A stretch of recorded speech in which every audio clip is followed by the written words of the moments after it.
Welcome to Kohli soda சமையல். இன்னைக்கு நம்ம என்ன பார்க்க போறோம் அப்படின்னா, கமகமன் ஒரு இட்லி பொடி தான் நம்ம தயார் பண்ண போறோம்.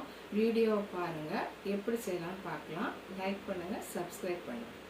ஒரு இரும்பு கடாய் வச்சுக்கலாம்.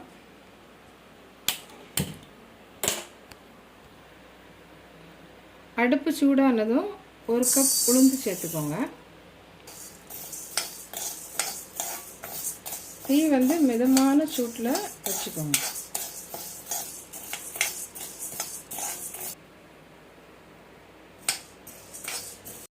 ஆனோடனே எடுத்துருங்க.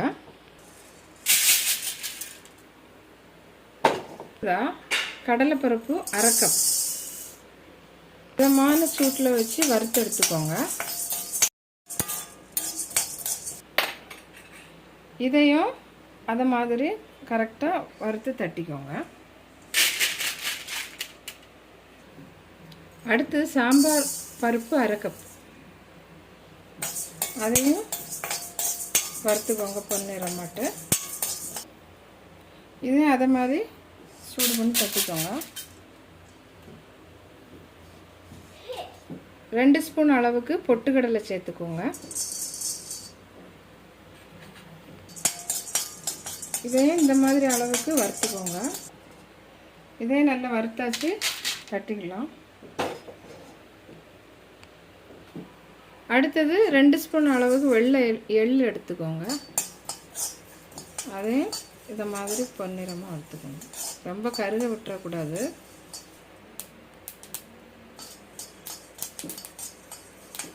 இதையும் தட்டிக்கலாம்.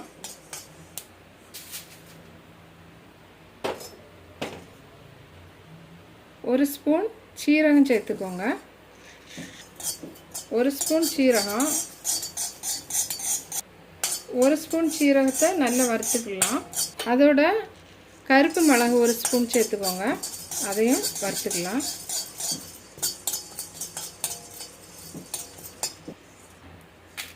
தட்டிடலாம். ஒரு 10 காணம் காஞ்ச மிளகு எடுத்துக்கோங்க.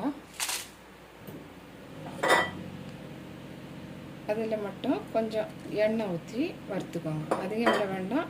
1/4 ஸ்பூன் நல்ல பொறுப்பாக வர வறுத்துக்கோங்க. கரெக்டான பதத்தில் வந்துருச்சு. நம்ம இப்போ இதை எடுத்துக்கலாம். காரம் உங்கள் தேவைக்கு காஞ்ச மிளகா போட்டுக்கோங்க.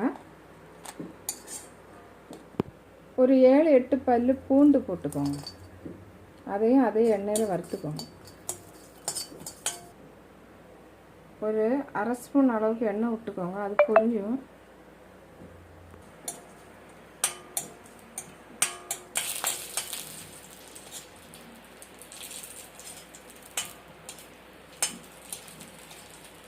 திருப்பி போட்டுக்கோங்க. அப்போ தான் நல்ல வேகம். இதுவும் கரெக்டான விதத்தில் பொரிஞ்சாச்சு. நம்ம இதை எடுத்துக்கலாம்.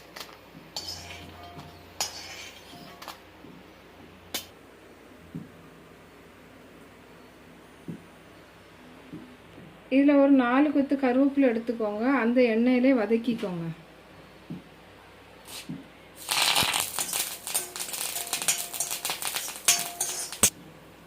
இதுவும் நல்லா பொரிஞ்சாச்சு. அதை எடுத்துக்கலாம். அவ்வளோதான். இது ஆறின பிறகு மிக்ஸி ஜாரில் நம்ம நல்லா அரைச்சிக்கலாம். இப்போ நல்லா ஆறிடுச்சு. நம்ம இது ஜாருக்கு மாற்றிடலாம்.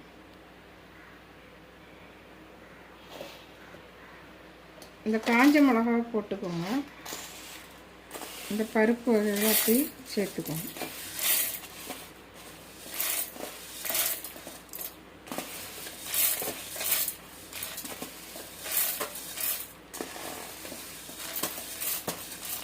இருக்கட்டும். இதை ஃபஸ்ட்டு அரைச்சிக்கணும்.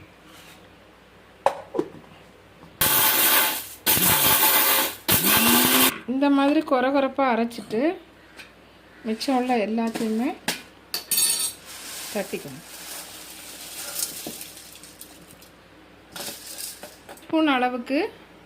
ஒரு ஸ்பூன் அளவுக்கு காயப்பொடி சேர்த்துக்கோங்க.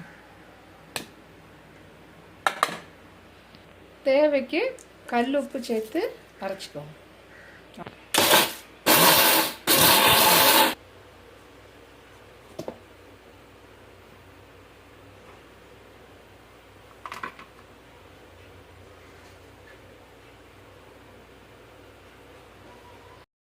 பொடி ரெடி ஆயிடுச்சு.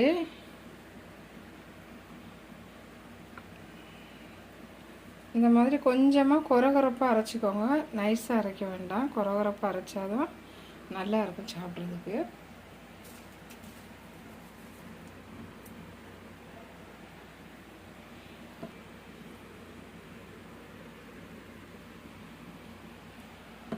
இது வந்து இட்லி, இந்த பொடி இட்லிக்கு, தோசைக்கு எல்லாத்துக்குமே ரொம்ப நல்லாயிருக்கும்.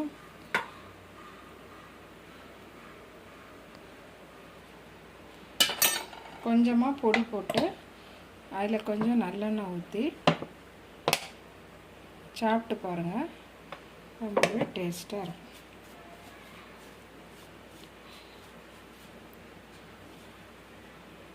பஞ்சு பொடி இட்லி,